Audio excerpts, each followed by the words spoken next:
Bonjour à tous.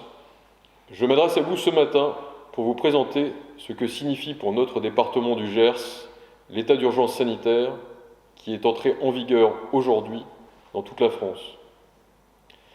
Depuis 15 jours, dans le Gers, comme dans beaucoup d'autres départements de notre pays, l'épidémie de la Covid-19 s'est fortement accélérée. Au rythme actuel, ce sont près de 200 personnes qui sont touchées par la Covid-19 chaque semaine dans le Gers. Et 20 sont hospitalisés actuellement. Le virus circule, et il circule de plus en plus rapidement. Nous devons donc accroître nos efforts, réduire les situations de contact à risque, pratiquer les mesures barrières dans tous les moments de notre vie quotidienne.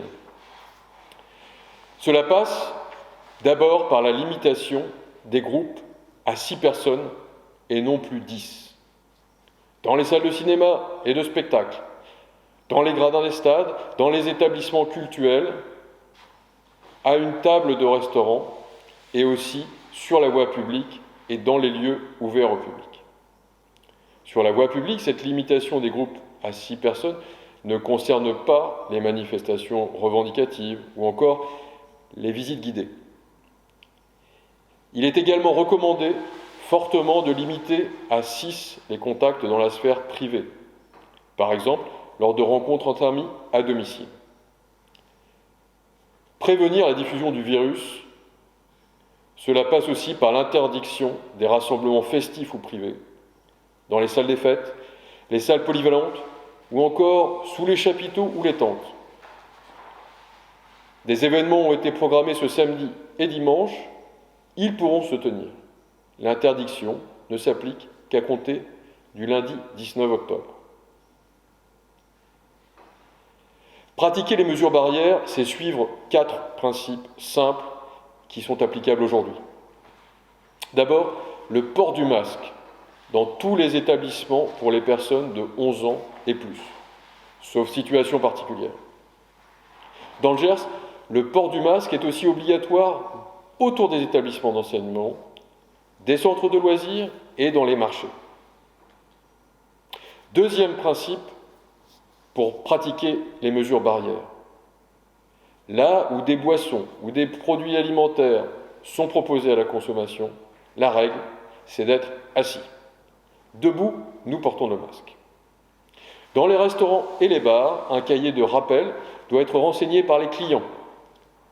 Les clients pourront ainsi être appelés plus rapidement par les services de santé s'ils ont été en contact avec une personne touchée par la Covid-19.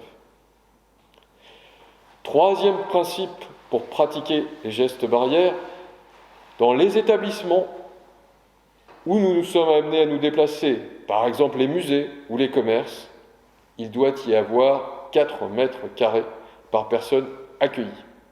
Cela veut dire que chaque responsable d'établissement définit une capacité maximale d'accueil. Avec ce principe, nous limitons les risques de forte affluence qui sont propices à la circulation du virus.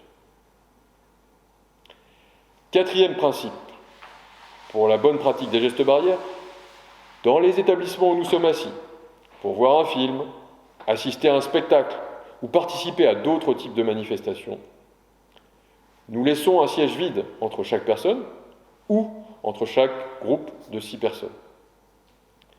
Ces règles sont contraignantes, je le mesure, mais elles sont nécessaires pour nous protéger.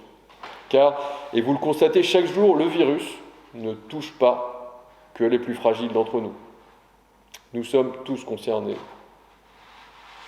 Je saisis l'occasion de ce message pour vous rappeler que, depuis quelques jours, la campagne de vaccination contre la grippe saisonnière est lancée.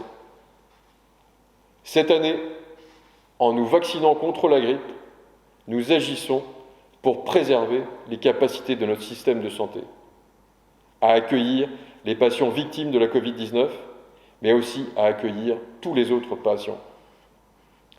Ensemble, par nos comportements solidaires et citoyens, à tous les moments de notre vie quotidienne, ne baissons pas la garde, ne tombons pas les masques.